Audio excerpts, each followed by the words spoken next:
a avaliadora do trabalho é composta por mim, Joab Nascimento, sou orientador cristiano, professor do Jair Melo, os examinadores e o especialista Danúbio Oliveira. Cristiano, você tem cerca de 30 minutos para apresentar seu trabalho. Obrigado. Bom, pessoal, boa tarde. Um pouquinho atrás aqui no computador. Agradeço a presença de todos vocês. Casa cheia. Já vi 50, 60 pessoas aqui. Agradeço demais. O trabalho intitulado Análise da Qualidade da Água de Gasto na cidade do Picuí. Alguns fatores que fizeram ter o interesse de estudar a água em Picuí. Que eu sou de João Pessoa e lá tem água para dar e vender. Quando eu cheguei aqui em Picuí para trabalhar, a primeira coisa que eu descobri, não tem água. A primeira semana, dor de barriga. A segunda semana, aquela técnica de tomar banho dentro da bacia e jogar dentro das casas. Então eu vi que a população daqui tem vários problemas relativos à qualidade da água, tanto para beber quanto para dentro da qualidade de água. Por isso o meu interesse, daí quando eu entrei na pós, eu já sabia que eu ia fazer as análises dessa água, e está aqui o resultado do trabalho para vocês. Foi orientado por professor doutor Joab Josemar e orientado pela professora doutora Liz do Campus Cabedelo, que hoje eu trabalho lá. Bom, primeiro um pequeno panorama falando da água, da importância da água. Ela ocupa 3/4 da superfície do planeta Terra, ou seja, 75% do planeta é composto por água, só que 97% é salgada. Essa água para consumo humano é dificultoso porque tem que ter um processo de dessalinização que custa muito caro. Então é muitas vezes inviável essa água. 2,2% é doce, está presente nas geleiras, ou seja, não está disponível para o nosso consumo. Só 0,8% da água no planeta é doce, está no estado líquido e disponível para a gente, ou seja, nos rios e nos reservatórios subterrâneos. O Brasil tem destaque que dessa água aqui, o Brasil tem 12%. Mas se o Brasil tem 12% do mundo todo, por que no Brasil falta água? Que é o caso do Picuí. Por conta que tem a regionalização. Então você vai na região norte, tem uma grande quantidade de água. Você vai na região nordeste, é baixa quantidade de água. Na sudeste temos problemas recentemente também. Então a gente tem que levar em consideração a regionalização. O abastecimento público de água em termos de quantidade e qualidade é uma preocupação crescente da humanidade em função da escassez do recurso água e da deterioração da qualidade dos mananciais. Ou seja, a quantidade de água já é pequena e a quantidade de água que está disponível para a gente nos mananciais, nos rios e reservatórios, ela sofre com constante poluição. Falando de Picuí, a gente tem um problema da estiagem. Esses dados aqui foram coletados aqui na Fazenda Gavião, aqui próximo. Nos últimos 5 anos, em 2014 tivemos 388 milímetros, 2015 219, 2016 377, 2017 211, 2018 497 milímetros. Em 2019 já vem acumulando 105 milímetros. Se a gente levar em consideração a média histórica, os anos de 2014 e 2018 até que não foram tão ruins, porque a gente tem mais de 350, 400 milímetros. O grande problema é a irregularidade das chuvas, porque as chuvas caem 2, 3 meses, depois não chove mais, então os aquíferos e os rios eles não conseguem captar essa água. Por ser muito quente, Picuí tem uma alta taxa de evaporação da água, então acaba dificultando o estoque tanto dos reservatórios subterrâneos quanto dos terrestres. Houve o colapso do reservatório de Várzea Grande, ou seja, ele não tinha mais água para abastecer a cidade de Picuí, o que acarretou no fechamento da água distribuída pela Cagepa. Quando eu cheguei aqui, eu já não tinha mais água da Cagepa. Atualmente, o abastecimento é exclusivamente feito por caminhões-pipa. Eu não preciso nem detalhar que todo mundo já sabe dessa problemática.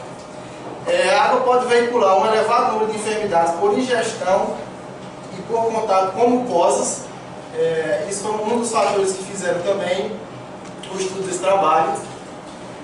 Aqui são comercializados dois tipos de água. A água de beber, que vem da Várzea Verde em Frei Martinho, que lá os proprietários informam que passa por membranas filtrantes, e a água de gasto, que é utilizada em vários locais, mas os principais é a Várzea Verde, Frei Martinho, Chique no Ermo, aqui em Carnaúba, Tamanduá, no Açu, na cidade de Nova Palmeira, e Santa Luzia, aqui no povoado, né, na Serra. Então são esses os 4 pontos principais onde é oriunda a água de gasto da cidade de Picuí, que é o objeto desse trabalho. Para avaliação da qualidade de água, a gente tem a portaria 2914 de 2011, que sempre quando se falava, se referenciava a ela. Só que em 2017, o Ministério da Saúde lançou uma portaria de consolidação número 5, que ela pegou todas as portarias que falavam relativas à saúde e anexou em uma portaria só. Então, quando vocês verem no texto, a gente sempre se refere à portaria número 5, anexo 20, que se refere à portaria 2914. Nela, ela estipula o controle e vigilância da qualidade de água para consumo humano e seu padrão de potabilidade. Aqui no artigo 3º diz: desta portaria disciplina que toda a água destinada ao consumo humano, distribuída coletivamente por meio de sistema ou solução alternativa coletiva de abastecimento de água, deve ser objeto de controle e vigilância da qualidade de água. Está destacado aqui consumo humano e solução alternativa, para a gente ver no próximo slide a justificativa das nossas análises serem referidas à portaria 2914. O que é solução alternativa coletiva de abastecimento? Modalidade de abastecimento coletivo destinada a fornecer água potável com captação subterrânea ou superficial, existem os dois casos aqui de Picuí, com ou sem canalização e sem redistribuição, que é exatamente o nosso caso de distribuição no carro-pipa. E água para consumo humano, água potável destinada à ingestão, preparação e produção de alimentos e à higiene pessoal, independente da sua origem. De início teve, quando eu comecei a fazer pesquisa, o questionamento de que portaria eu enquadrar os meus parâmetros. Mas levando em consideração a definição de solução alternativa e água para consumo humano, que aqui ele fala produção de alimentos e a higiene pessoal. Porque a água de gasto, poucas pessoas acabam bebendo. Eu sei de casos que realmente algumas pessoas mais carentes acabam consumindo água de gasto.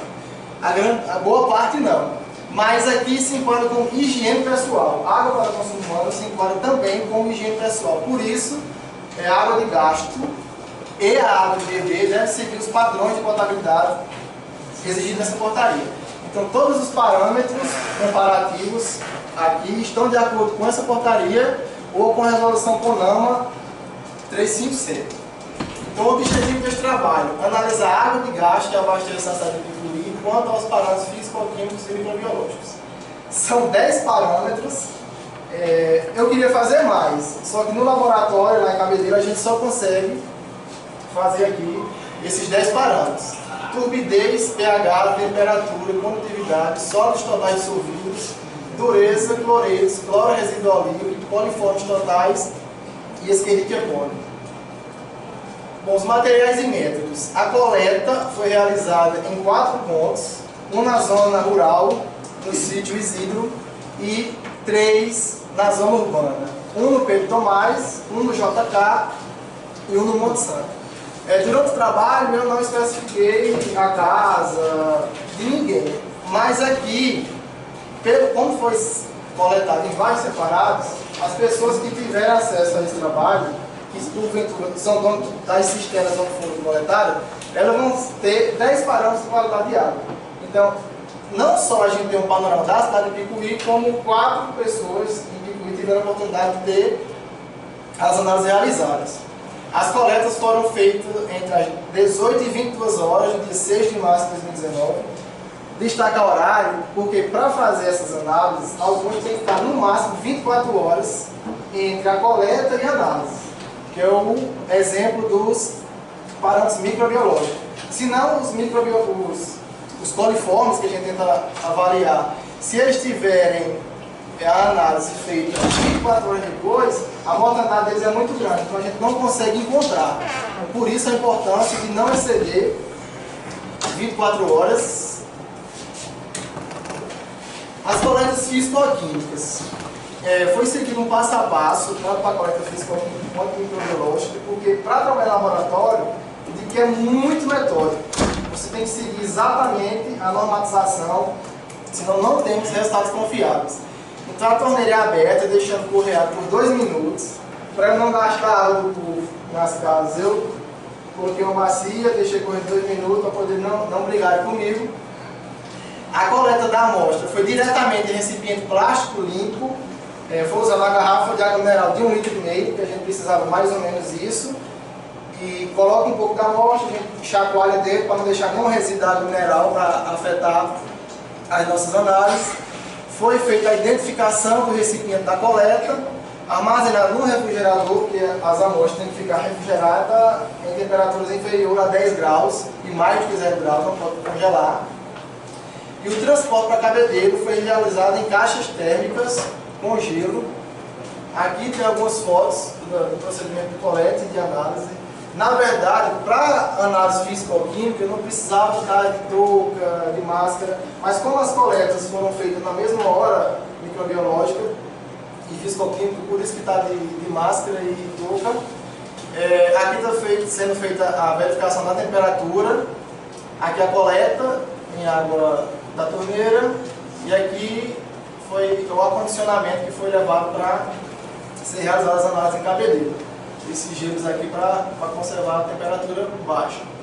A coleta microbiológica foi feita a limpeza da torneira com um pedaço de gás estéril, água 70%. Isso é para que a gente elimine todas as bactérias que estão na torneira, para que na amostra só tenha aquelas bactérias que constam na água. Abriu a torneira, mesma coisa dos físico-químicos, por 2 minutos, foi coletado uma amostra de 100 ml em aproveito estéril. Então todos os materiais utilizados para microbiologia serão autoclavados por 15 minutos, por 30 minutos a 121 graus. Transferência para um frasco de coleta esterilizado contendo 0,1 ml de tiosulfato de sódio, que são 2 gotas. O tiosulfato de sódio é um reagente. Se a gente adiciona ele na água, ele tira a eficiência do cloro. O cloro, como vocês sabem, ele tem ação de desinfecção. Então, se a gente coleta uma água que tem um residual de cloro para fazer análise microbiológica, aquele cloro que tem é o suficiente, pode ser o suficiente para matar os micro-organismos e a gente não conseguir analisar em laboratório. Por isso que é adicionada essa solução de sulfato, a identificação do frasco, armazenado no refrigerador e transporte para Cabedelo em caixa térmica. Esses aqui são os materiais utilizados para a coleta. Aqui esse frasco, a gente pode incubar nesse frasco também. A coleta é feita na proveta, porque ela tem uma pressão um pouco maior do que esse frasco, claro, apesar de ser uma análise não tão precisa, mas para essas análises é o suficiente. Foi coletado 100 ml aqui, colocado nesse frasco, com papel alumínio, papel filme para evitar qualquer contato, colocado no refrigerador e depois transportado para Cabedelo. Aqui o processo de higienização da torneira e aqui o procedimento de coleta com a proveta. Nas análises em si, a estabilização dos equipamentos de 30 minutos, que é importante em laboratório. Qualquer equipamento que você for utilizar, que use energia elétrica, ele tem que passar no mínimo 30 minutos para poder ser estabilizado. Infelizmente, nas rotinas de laboratório, isso quase não existe. Por isso tem alguns equipamentos, inclusive, que só funcionam depois dos 30 minutos. Mas para a pesquisa é fundamental. Soluções preparadas e padronizadas entre os dias 27 e 28 de fevereiro. Algumas soluções, algumas análises não são feitas em equipamento direto. É feito sob titulação. A gente vai adicionando uma solução dentro da amostra que a gente quer, para poder quantificar os valores. Então todas essas soluções foram preparadas antes da coleta, para que quando chegasse, ele não perdesse tempo preparando. Foi praticamente 2 dias só preparando essas amostras e padronizando. Foi realizada triplicata, ou seja, toda análise foi realizada 3 vezes. A gente teve 8 parâmetros físico-químicos, de 4 pontos, dá 32, 32 vezes 3, tá? 96. Então foram realizadas 96 análises físico-químicas. Aí dessa triplicata, a gente tem uma média, e essa média aqui é exposta aqui para vocês. As análises microbiológicas foram realizadas entre as 14 e 16 horas do dia 7, ou seja, não excederam as 24 horas que a legislação exige. E as fisicoquímicas realizadas entre o dia 7 e 8 de março, com exceção da temperatura e sólidos totais dissolvidos, que foram feitas diretamente no local. A gente coloca os sensores e é possível fazer. Existem alguns equipamentos, algumas sondas muito parâmetro, por exemplo, que ela poderia aferir vários desses parâmetros no local da coleta. Mas como a gente não dispõe desse equipamento, foi feito assim. Aqui o procedimento de incubação das amostras microbiológicas. Aqui a analisação aqui é da condutividade. E aqui uma foto mostrando a incubação dos tubos na estufa. Resultados de discussões. Para cada parâmetro que a gente vai utilizar, a gente tem uma metodologia diferente. E cada parâmetro representa algo. Se eu fosse inicialmente falar para vocês, descrever todos os parâmetros que eu analisei, depois descrever toda a metodologia e depois discutir todos os resultados, vocês iam acabar se perdendo, vocês não iam saber qual foi a metodologia utilizada para qual parâmetro, o que é aquele parâmetro. Então, por isso, para a apresentação, eu optei por, mesmo nos resultados de discussões, a gente falar o que é cada parâmetro e como ele foi feito, para acabar vocês não se perdendo nisso. A turbidez da água é devido à presença de materiais sólidos em suspensão que reduzem a sua transparência. Ou seja, aquela água turva. Quando você vai no rio, você vê muito sedimento. Aqueles grãos de areia, de impureza. Isso é a turbidez. Pode ser prejudicial à saúde, pode dar gosto à água e ainda os micro-organismos podem se unir aos materiais de suspensão, dificultando o contato com os sanitizantes. Foi utilizado um turbidímetro digital de pancada da máquina Tecnocom 1000, TB1000, com resultado expresso em unidade neferométrica de turbidez, que a gente chama de MTU ou UT. Na portaria número 5 ele trabalha com UT, mas é a mesma coisa. Turbidez. Aqui está o gráfico dos resultados encontrados da turbidez. Então todos os gráficos seguem esse mesmo modelo. Ponto 1, ponto 2, ponto 3, ponto 4. E no final aqui, VMP significa valor máximo permitido. Então, valor máximo permitido para a turbidez, de acordo com a portaria de consolidação número 5. Então, o que a gente teve aqui? No ponto 1, 0,33, no ponto 2, 0. No ponto 3, 1,19 e no ponto 4, 1,55. Então, todas essas amostras estão de acordo com a portaria. Para cada parâmetro também foi pego no mínimo, para a apresentação aqui, no mínimo uma referência de águas analisadas em cisterna, aqui próximo, principalmente no Nordeste, para a gente fazer uma comparação dos resultados obtidos na pesquisa. Então aqui todas as amostras estão de acordo com a portaria. Cruz, analisando a qualidade de água armazenada em cisterna no semiárido pernambucano, verificou que a turbidez em todas as cisternas estava fora dos limites estabelecidos na portaria, com uma média aproximada de 30. Então está um valor muito alto. Daqui que ele concluiu disso. Como a turbidez são sólidos em suspensão, se a gente deixa uma água em suspensão, a tendência é que todos os sólidos vão para o fundo. Nessa pesquisa aqui, na minha pesquisa, eu entendo que a turbidez da água que é comprada pode ser maior do que esses valores. Porque a água passa determinado tempo na cisterna e na caixa d'água, vai decantar o sólido total dissolvido, então o valor pode ser um pouco maior. No caso dele, ele alegou esses 30 UT, que por conta, quando a água da chuva ou abastecimento for recente, ocorre que os sedimentos que estão no fundo, eles acabam revolvendo dentro da água. Então eles são ressuspensos. Então por isso que ele encontrou essa 30 UT nessa unidade de turbidez. Agora o pH é o termo que representa a concentração de íons hidrogênio em uma solução. Então quando a gente vai falar se é ácido, ou básico, ou neutro, a gente está falando de pH. O valor do pH vai de 0 a 14. 7 ela é considerada ácida, abaixo de 7 é considerada ácida, 7 neutra e acima de 7 alcalina ou básica. Em água de abastecimento, baixos valores de pH podem contribuir para a corrosividade e agressividade, enquanto valores elevados aumentam a possibilidade de incrustações. Levando em consideração que a água de Picuí é toda por carro-pipa, esse fator aqui é muito importante para a gente avaliar se pode estar havendo a corrosão dos carros que abastecem aqui a cidade de Picuí. Foi utilizado um pH digital de bancada da marca Even. Aqui estão os resultados. O pH, existe um pH mínimo e um pH máximo que a portaria estipula. Todos os parâmetros estão também de acordo, todas as amostras para o pH estão de acordo com a portaria também. Se a água estiver abaixo de 6, não quer dizer que ela está imprópria para o consumo. Se você pegar uma garrafinha de água mineral dessa, ela tem um pH, vai estar em torno de 5.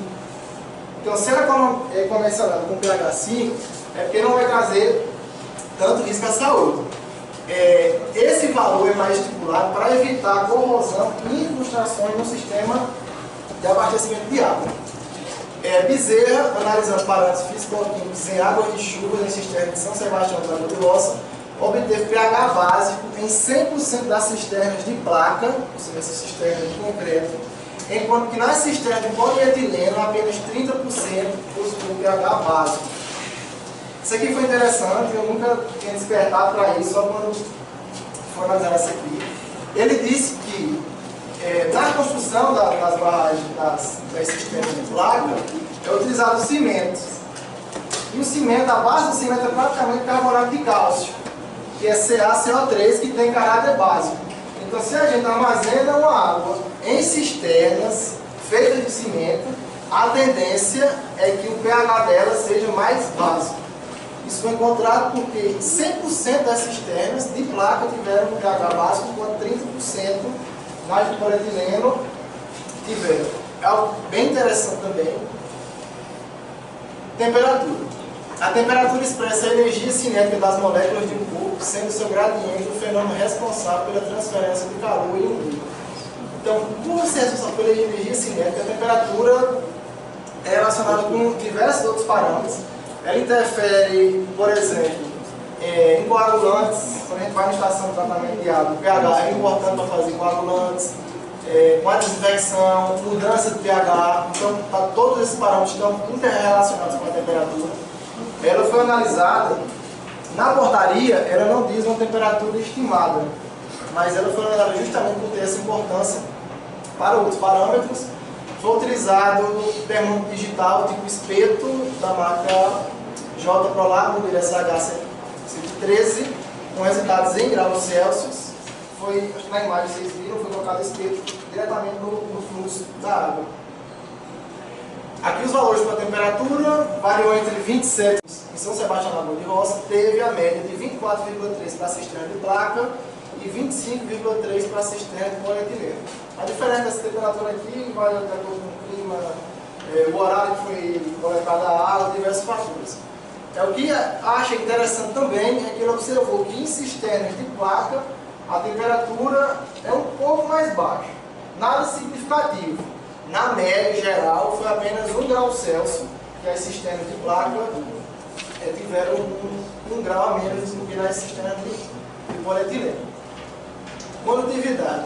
A condutividade elétrica indica a capacidade da água natural de transmitir a corrente elétrica a partir da substância dissolvida que se dissocia em ânions e cátions. Condutivímetro digital de bancada foi utilizado para essa análise, modelo MCA 150, com resultados em Siemens por centímetro. Os valores de condutividade foram convertidos em permilhagem de salinidade, porque não tem na portaria 2.914, ou a portaria de consolidação número 5, não tem. Então, para a gente encontrar a portaria, a gente converteu em permilhagem de salinidade para avaliar de acordo com a CONAMA 357.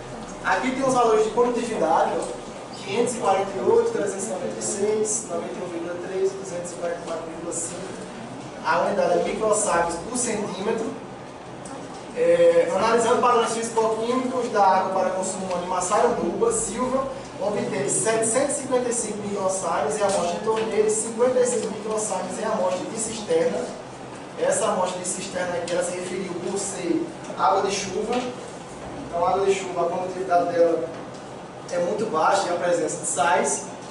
Aqui é o percentual de salinidade que foi colocado em permilhagem, né, porcentagem, quando tem o zerinho aqui, ó. Ponto 1 ficou 0.03, ponto 2 0.02, 0.005, 0.01. Até 0.5 é considerado água doce.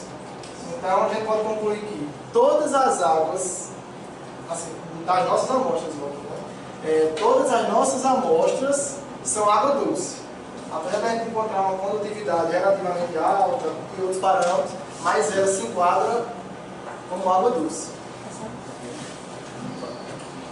Sólidos totais dissolvidos são constituídos por partículas de diâmetro inferior a 10 a terceira micrômetros e que permanecem em solução mesmo após filtração. A entrada de sólidos na água pode ocorrer de forma natural, processo erosivo, no organismo de ou antropogênico, lançamento de lixo e esgoto. Então são sólidos que estão dissolvidos na água, então dependendo inclusive do terreno da água, do tipo de rocha, se for água subterrânea, tem interferência direta nesse sólido total dissolvido. Altas concentrações podem afetar as características organolépticas, então o sabor da água é alterado, um pouco salgada. E foi medida no medidor de TDS, que é sólidos totais dissolvidos, em inglês a abreviação, portátil da BMAX, modelo TDS3, e foi expresso em ppm, que é partes por milhão, que é a mesma coisa de miligrama por litro. Aqui estão os valores de sólidos totais dissolvidos. A portaria diz que o valor máximo é 1000, a gente encontrou 290, 206, 47 e 132, então foram valores significativamente baixos, todos dentro da portaria. A gente aqui tem um trabalho de Gomes, avaliando água de poço e de cisterna em Campina Grande. Obteve 1.324 mg por litro para água de cisterna e 1.054 mg por litro para água de poço, ficando as duas amostras com valores acima do permitido na portaria. A dureza total, que é a concentração de cádmio multivalente em solução na água. Os mais frequentes são magnésio e cálcio, em menor escala ferro, manganês, estronço, alumínio. Por ser os mais frequentes e a maior concentração ser de cálcio e magnésio, a dureza total, quando ela é calculada apenas dureza de cálcio e magnésio. As águas de elevada dureza reduzem a formação de espuma. Então, aquele que você vai tomar banho, não forma espuma, você acaba gastando bem mais sabonete. E isso é ruim, porque tanto para banho quanto para limpeza, a gente acaba consumindo mais detergente, que é mais fósforo, que é um contaminante para as águas. Para a dureza total, já é um método titulométrico. Então, a gente tem um dispositivo chamado bureta, que é um vidro com uma torneira, que a gente vai adicionando gota a gota até a viragem da cor. A amostra é tamponada para o pH 10, adicionada a pitada de nebidiocromo T, que é um reagente, e titulada com EDTA, ou seja, foi sendo adicionado gota a gota de EDTA dentro da nossa amostra analisada, até quando a gente adiciona o nebidiocromo, ele fica na cor púrpura, depois ele passa para azul.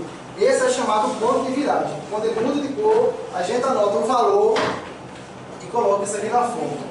Para essas fórmulas, a gente sempre faz aqui, quando a gente coloca aqui ml de EDTA autorizado, a gente tem que fazer um branco. E o branco, a gente faz uma análise, porque a nossa água, por exemplo, pode apresentar uma pequena dureza. Para evitar esse efeito da água destilada, e a quantidade que gastou na água destilada é subtraída do que foi utilizado na amostra.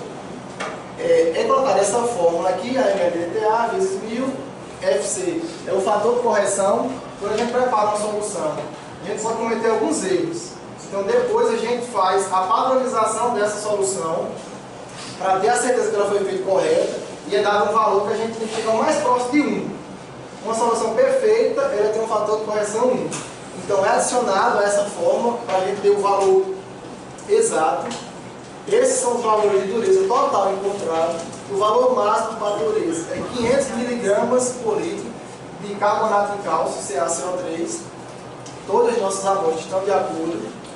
Gomes 2010, avaliando água de poço em sistema de Campina, obteve 372 mg por litro de carbonato de cálcio e 284 mg por litro de carbonato de cálcio. Para a água do poço, valores superiores ao encontrado na cisterna de Picuí, porém, ainda estão abaixo do valor máximo permitido estipulado na portaria. Os cloretos geralmente provêm da dissolução de minerais ou da intrusão de água do mar e ainda podem advir dos esgotos domésticos ou industriais. Suas principais formas de presença na água são cloretos de cálcio, cloretos de sódio e cloretos de magnésio. Altas concentrações de cloreto podem restringir o uso da água em razão dele ter um efeito laxativo, ou seja, é muito provável que se consumir uma água com alta concentração de cloretos, é muito provável que dê diarreia. Foi realizado também por método titulométrico, usando o manual de procedimentos e técnicas. Foi adicionado 1 ml da solução de cromato de potássio, titulado com nitrato de prata, até a viragem para amarelo vermelho. Aí seguiu o mesmo procedimento de cálculo do outro, usando essa fórmula. Aqui os cloretos, todos os cloretos também estão de acordo com a portaria 2914. Gomes encontrou resultados bem altos, aqui, ó, 675 mg e 465 mg, ou seja, está bem acima do Picuí, bem acima do valor máximo permitido. Então, pessoas que consomem essa água, que ingerem essa água, podem ter problemas. Cloro residual livre é um produto químico utilizado na desinfecção da água. Sua medida é importante e serve para controlar a dosagem que está sendo aplicada e também para acompanhar sua evolução durante o tratamento. A adição de cloro tem caráter corretivo e preventivo. Corretivo quando a gente adiciona ele para matar os micro-organismos da água, e preventivo quando a gente deixa uma concentração pequena para caso essa água seja contaminada, a quantidade de cloro residual seja suficiente para a desinfecção. Foi realizada seguindo a mesma metodologia, ajustada no pH 4, titulada com tiosulfato de sódio, até viragem para amarelo palha, depois adiciona amido e é titulado novamente até virar para incolor. É utilizado dessa forma para o cloro residual livre. No nosso caso, não foi preciso fazer todo esse procedimento, porque quando a gente adiciona o Cali, 1 grama de Cali, se a amostra não ficar amarela, é sinal que já não tem cloro. Então a análise já acaba por aí. Então todas as não tem cloro. Ou seja, todas as cisternas analisadas estão suscetíveis à contaminação microbiológica. Gomes, em Campina, obteve 0,59 para água de cisterna e 0,0 para água do poço. Ele atribuiu isso à cisterna ter sido carregada, ter colocado lá há pouco tempo e no carro-pipa tinha uma pequena concentração de cloro. Agora, análises microbiológicas. Coliformes totais, são mais de 20 espécies que estão. Então, são espécies que são entéricas e espécies não entéricas. Então, são espécies que vivem no intestino do ser humano, dos animais de sangue quente, e outras que não, sobrevivem durante curto período. Então, se a gente encontrar coliformes em água, é sinal que teve uma contaminação recente ou que ela tem uma grande quantidade de nutrientes suficiente para que eles permaneçam por um maior tempo. Para as análises de coliformes totais e E. coli, foi utilizado o método Polilê, que é uma técnica muito simples. Você pega um sachêzinho com pó, coloca dentro da amostra e incuba ele a 35 graus por 24 horas. É bem simples. De acordo com Silva, o meio contém 2 substratos, o OMPG, que reage com a galactosidase, e a reação é amarelo. Então, amarelo é positivo para coliformes totais.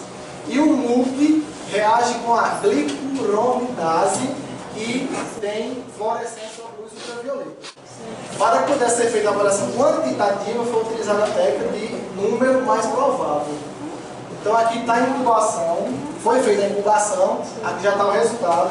Eu fiz uma incubação com água autoclavada para a gente ter certeza da qualidade da nossa análise. Então deu todos negativos como esperado. Isso aqui é o comparador. O fabricante manda isso aqui para a gente comparar a cor. Se a cor estiver superior a essa, deu positivo para coliformes totais. Que é esse caso. Nesse caso aqui, todas as 10 amostras deram positivos. Está aqui o valor, todas as 10 amostras, todos os pontos deram positivos. Então, isso é preocupante. Para a gente ter o valor mais exato, a gente precisa fazer uma diluição para que a gente possa quantificar. O número mais provável é superior a 23 em 100 ml de água. Analisando coliformes totais em água, Moreira e Campos encontrou os mesmos resultados, então todas as amostras contaminadas. No nosso caso aqui em Picuí, é preciso fazer uma amostra para cada 500 habitantes. Picuí tem em torno de 18, 19 mil, então a gente vai ter em torno de 36 amostras. Se for a origem da água for superficial, tem que ser semanal. Se a origem da água for subterrânea, tem que ser mensal. E. coli está incluído nos grupos de coliformes totais e no grupo termotolerante, tendo seu habitat natural por intestino de animais de sangue quente, ou seja, aves e mamíferos. A gente encontrar E. coli é sinal que houve contato com fezes de aves e mamíferos. A água potável não pode conter micro-organismos patogênicos que devem estar livres de bactérias indicadores de contaminação fecal, como o grupo de coliforme, a E. coli, de acordo com a portaria que a gente utilizou. Depois da análise de coliformes totais, aqueles tubos amarelos ou não, a gente coloca sob a luz UV. Não sei se dá para vocês verem aqui. Ó. Aqui esse, está vendo que dois se destacaram aqui? Ó. Esses dois foram os que deram positivo. Os que não são positivos, eles não têm fluorescência. Esses aqui, todos os tubos positivaram. Aí a gente tem esse gráfico. O ponto 1 e 2 teve 10 tubos positivados. Ou seja, a gente usou 10 tubos para eles, 10 deram positivo. É necessário fazer diluição. Nos pontos 2 e 3, a gente teve 2 tubos. Mas a legislação fala que a gente tem que ter 0. Então, o número mais provável em 100 ml de água do 23, maior que 23, para o ponto 1 e 4, para o ponto 2 e 3, 2,2 em 100 ml.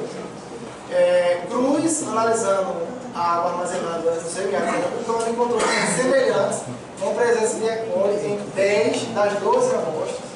Grafito, nenhuma amostra foi encontrada com E. coli dentro dos parâmetros. Já Freitas, avaliando a qualidade de água em cisterna de residência do município de Araruama, teve ausência de coliformes termotolerantes em todas as amostras, que é um resultado bastante significativo. Por considerações finais, a maior parte dos parâmetros fisicoquímicos analisados tiveram resultado dentro da legislação, com exceção do cloro residual livre e dos parâmetros microbiológicos, que a ausência do cloro residual livre ele interfere diretamente nos parâmetros microbiológicos, porque os micro-organismos podem permanecer dentro dessa água se não tiver essa quantidade de cloro ou desinfetante. Então, a ausência de cloro e a coleta de água da chuva são fatores que provavelmente elevaram o número de fluidos positivos. O ponto 2, mesmo não realizando coleta de água da chuva, obteve 10 tubos positivos para coliformes totais e 2 para E. coli, o que nos faz questionar sobre a qualidade da água comprada e a frequência de limpeza das cisternas. Como o micro-organismo ele não passa muito tempo, os coliformes na água, vivo na água, então aqui é um indício de contaminação recente. Como não é feita a coleta de água da chuva, a gente subentende que possa ser que tenha sido da água que foi comprada. Agora não se sabe se do ponto de coleta, do transporte, enfim, isso é outra coisa para ser estudada. A água de gasto, mesmo não sendo utilizada para beber e cozinhar, em sua maioria, é de grande risco para a população, já que é utilizada para tomar banho, ter contato com pedras glucosas e para escovar os dentes, ocorrendo inclusive a ingestão, realização de análise dos pontos de captação e no momento da entrega ao consumidor final. Isso é um trabalho interessante a ser desenvolvido. Caso algum de vocês tenha interesse, o laboratório na KBD vai de portas abertas para a gente fazer essa parceria. Eu acho algo muito interessante aqui da coleta, no momento que eles entregam, que a gente vê se a qualidade da água é ruim no ponto de coleta ou no próprio transporte. A importância também de avaliar outros parâmetros, como alumínio, ferro, manganês, zinco, mercúrio e cianotoxinas, contagem de bactérias heterotróficas, entre outros. Como a gente sabe que a região tem muita mineração aqui, então esses parâmetros não foram feitos porque, infelizmente, no campus a gente não tinha como. E para finalizar, um slide com sugestões para a população para minimizar um pouco esses problemas de contaminantes microbiológicos. Realização da limpeza e desinfecção das cisternas e das caixas d'água com solução clorada com uma frequência mínima de 6 meses, pode ser lavado com antecedência. Aguardar as primeiras chuvas para que ocorra a limpeza dos telhados e, após isso, iniciar a coleta de água de chuva. Dos 4 pontos, um não realizava a coleta de água de chuva, os outros 3 realizavam e nenhum esperava lavar a cisterna. Então, a água do telhado e contaminantes com coliformes ambientais ia todo para a água.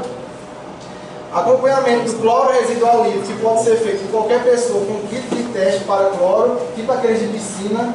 Tem os que a gente tem os valores que se enquadram de acordo com a portaria. É barato, rápido, você coloca, enche o frasquinho, coloca 5 gotas, daí você vê se tem a quantidade mínima de cloro, e isso vai garantir que a sua água não tenha contaminantes e, quando necessário, realizar cloração para evitar a contaminação microbiológica patogênica. Então isso aqui é interessante para todos vocês, que vocês, desse trabalho, fazendo isso, eu já andou satisfeito da minha pesquisa para que a água que vocês utilizam tenha uma qualidade melhor. Foi.